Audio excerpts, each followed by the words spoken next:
Mpendwa mtazamaji, Dominika ya 11 ya mwaka A wa kanisa, karibu katika tafakari ya neno la Mwenyezi Mungu.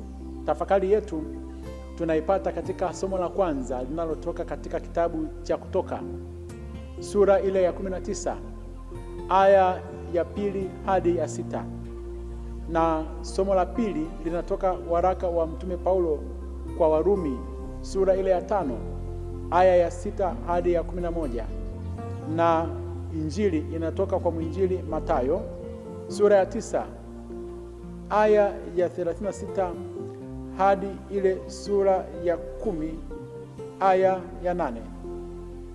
Nitaisoma injili. Yesu alipowaona makutano, aliwahurumia kwa sababu walikuwa wamechoka na kutawanyika kama kondoo wasio na mchungaji.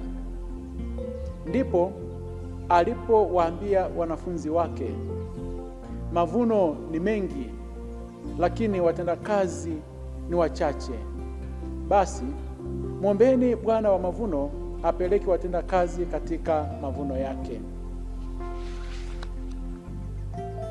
Akawaita wanafunzi wake 12, akawapa amri juu ya pepo wachafu wawatoe na kupooza magonjwa yote na udhaifu wa kila aina.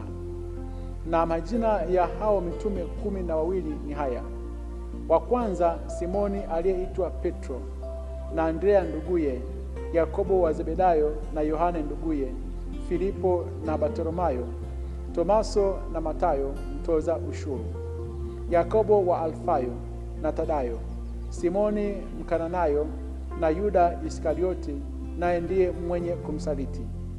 Hao thenashara Yesu aliwatuma, akawaagiza akisema, katika njia ya mataifa msiende, wala katika mji wowote wa Wasamaria msiingie. Afadhali shikeni njia kuwaendea kondoo waliopotea wa nyumba ya Israeli. Na katika kuenenda kwenu hubirini mkisema, ufalme wa mbinguni umekaribia. Poozeni wagonjwa, fufueni wafu, takaseni wenye ukoma, toeni pepo, mmepata bure, toeni bure. Neno la Bwana. Sifa kwako, e Kristo. Mpendwa mtazamaji, katika kitabu cha Kutoka sura ya 19 inazungumza wana wa Israeli ambao baada ya kutoka Misri, ilikuwa imepita miezi 3, wakafika katika jangwa. Na katika jangwa walipofika hapo, Mwenyezi Mungu yeye kwa hekima yake aliwaongoza wana wa Israeli wapite jangwani kwenda katika ile nchi ya ahadi iliyojaa maziwa na asali. Wapite jangwani mahali pasipokuwa na uhai, mahali penye ukame, mahali ambapo majini na mapepo huishi, nyoka wakali ambao walikuwa kule jangwani.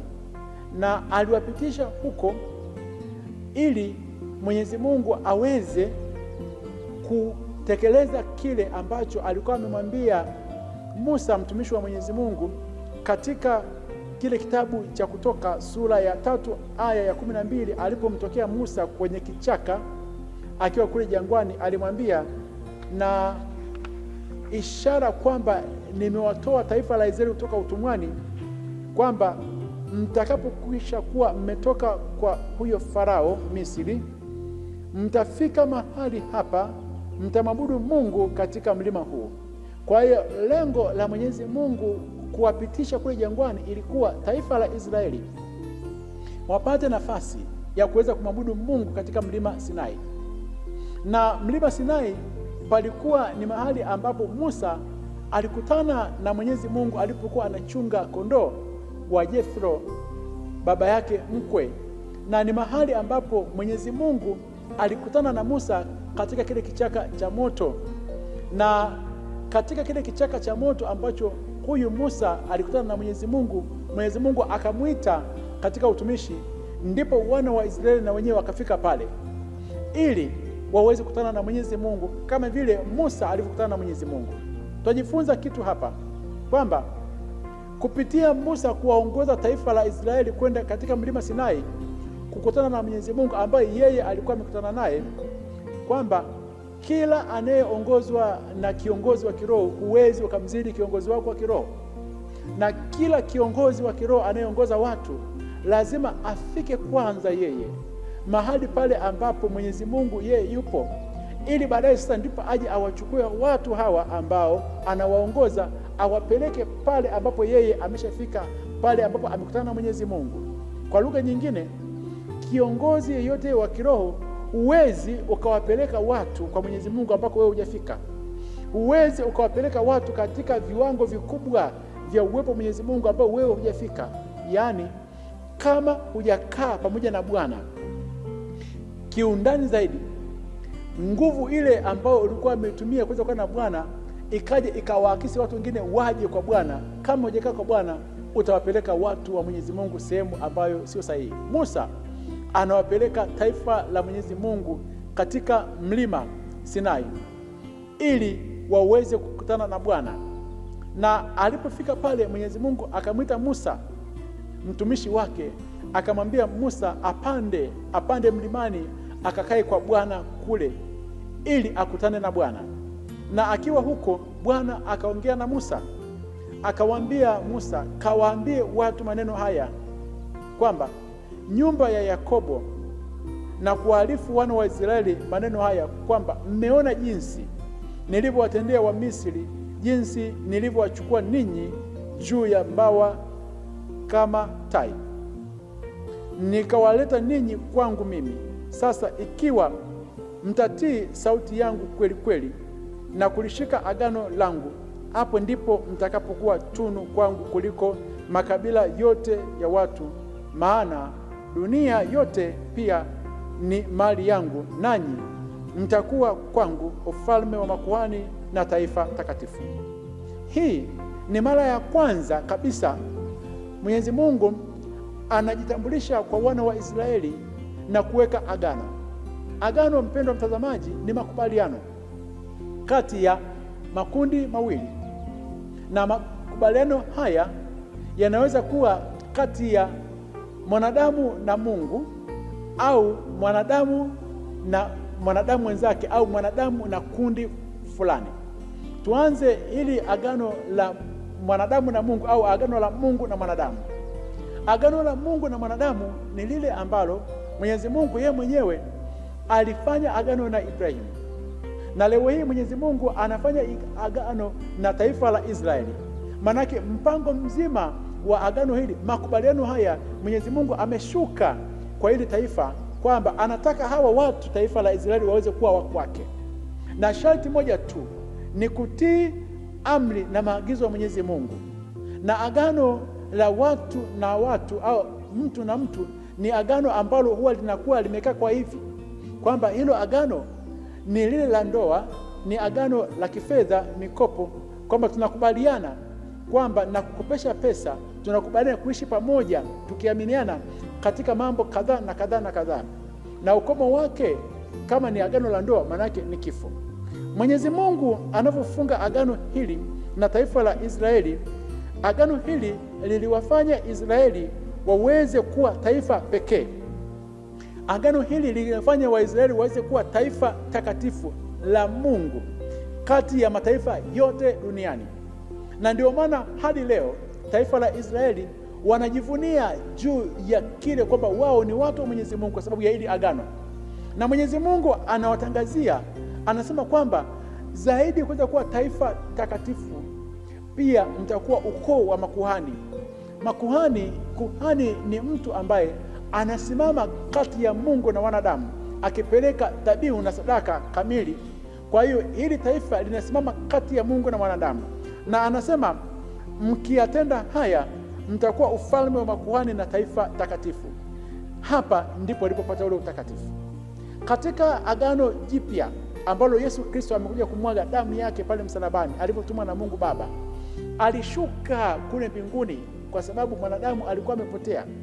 Yeye kwa agano la damu yake aliyomwaga pale msalabani ametununua dunia nzima.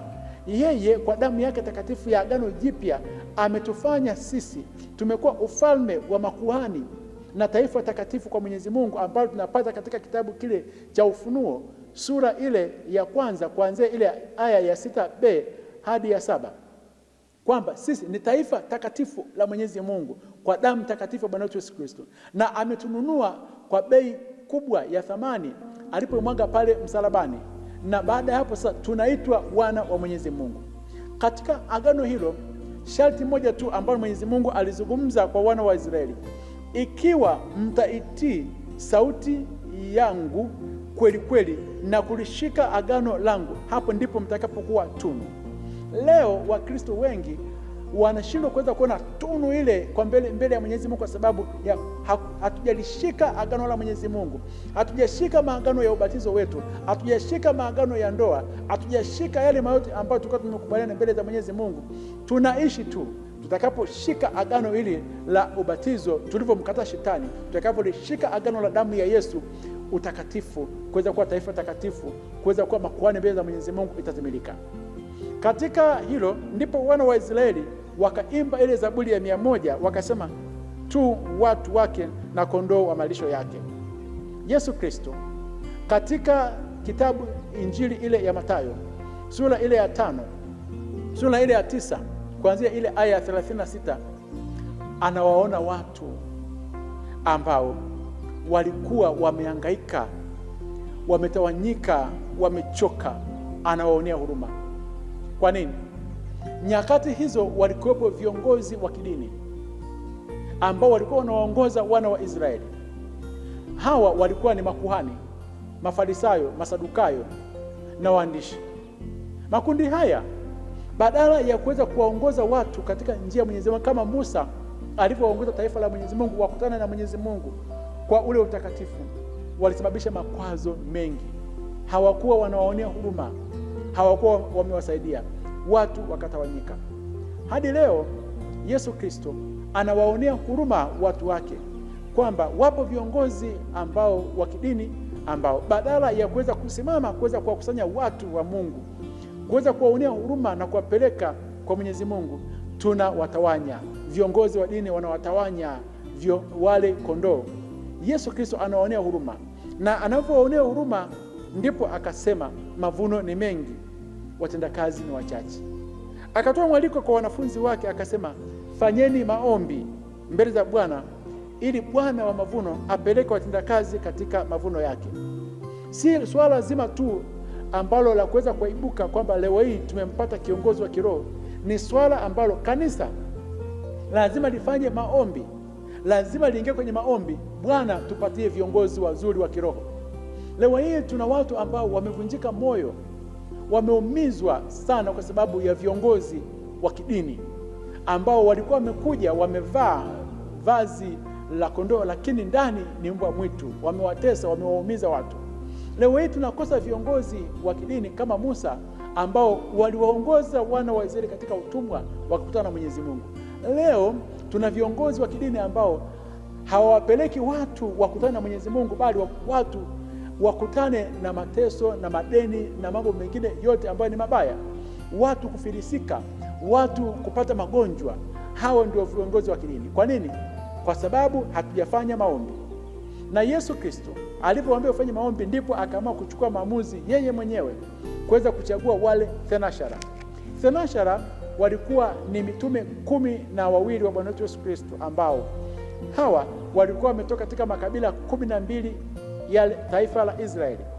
Wa kwanza aliyemwita aweze kuungana na Yesu Kristo, aweze kuwa karibu yake, alikuwa anaitwa Simoni, ambaye Yesu Kristo alimbadilisha jina akamwita Petro.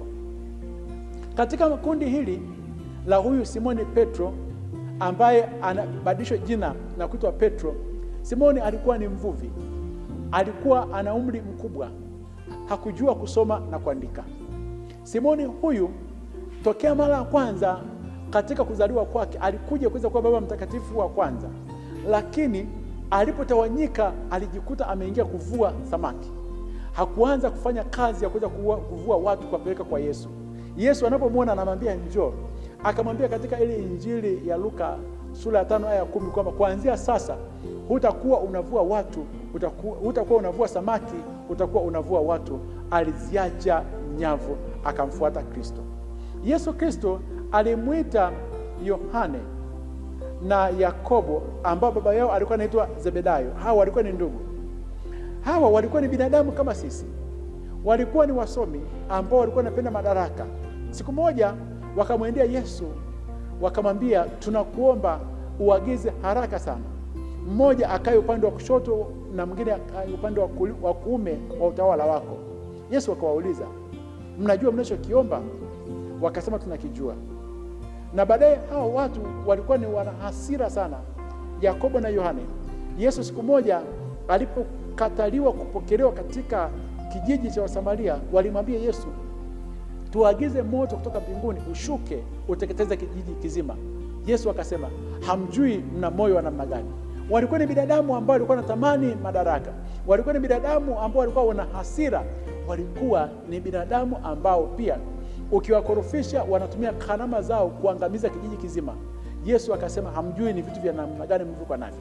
Yesu Kristo pia aliwaita Filipo na Yakobo wa Alfayo, alimwita pia Filipo na Bartolomayo na Tomaso. Tunafahamu wazi kabisa kwamba Filipo alikuwa ni mbishi na huyu pia Tomaso alikuwa ni mbishi. Kama vile katika makundi ya kidini tulivyo na watu ambao ni wabishi, katika jumuiya ndogo ndogo tulivyo na viongozi ambao ni wabishi.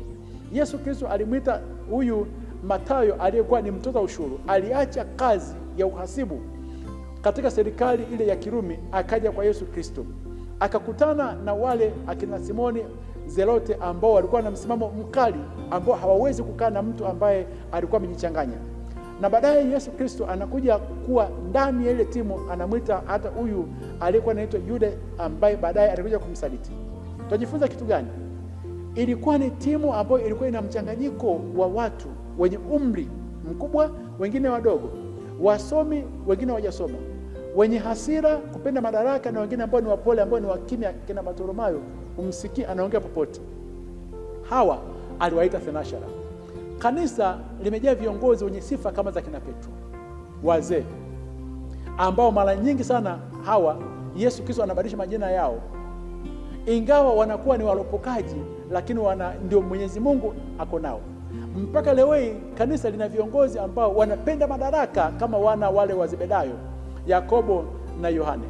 Lina watu ambao ni wabishi kama kina Filipo. Lina watu ambao ni wasomi, ambao watu hawa wenyewe utajikuta kwamba hawaongei sana, lakini baadaye wanakuja kuandika, akina Mathayo. Na baadaye ndani ya kanisa lina viongozi ambao ni wasaliti kama Yuda Iskarioti. Yesu Kristo alikesha kwa Mungu Baba, akasali usiku na mchana akiomba awapate viongozi. Aliwapata hawa, lakini aliwapenda akawavumilia. Ndio hawa wamelifanya kanisa limesimama hadi leo. Kitu gani tunaalikwa? Kuwaombea viongozi, kuliombea kanisa. Kanisa limeundwa na watu ambao ni binadamu, viongozi ni binadamu. Tuwaombee hawa, badala ya kuweza kuwa na tabia zile za usimoni, bali waweze kuwa na tabia zile za upetro, mwamba, kuweza kulitunza kanisa. Tuwaombee viongozi wasije kuwa na ile roho ya kupenda madaraka na kutaka nafasi kubwa kubwa, bali waweze kuwa na roho ya kuweza kuwatunza watu. Tuwaombee viongozi wasije kuwa ni watu wa kutumia madaraka kuagiza moto ushuke uteketeze kijiji kizima kama wana wa Zebedayo, bali viongozi wenye huruma kama Musa. Na katika hali hiyo basi Yesu Kristo anatoa ule mwaliko kwamba viongozi wote wa kanisa wamepewa bure, watoe bure. Hasa hivi tuna viongozi ambao wanauza huduma, wanauza hizi huduma katika suala zima la wagonjwa. Yesu Kristo atuhurumie katika hilo. Mwishoni anasema, hubirini ufalme wa mbinguni, kwamba ufalme wa mbinguni umekaribia. Tumombe Mwenyezi Mungu sana katika kipindi hiki ambacho mahubiri sio ufalme wa mbinguni, bali mahubiri ya mafanikio, mahubiri ya pesa, mahubiri ya kwamba huyu mwanadamu afanikiwe katika mambo ya kidunia. Hatuhubiri ufalme wa mbinguni. Leo ni Dominika ya kuweza kuwaombea viongozi, ni Dominika ya viongozi wa kiroho kumrudia Mwenyezi Mungu. Awabariki na kuwalinda Mungu Mwenyezi, Baba na Mwana na Roho Mtakatifu.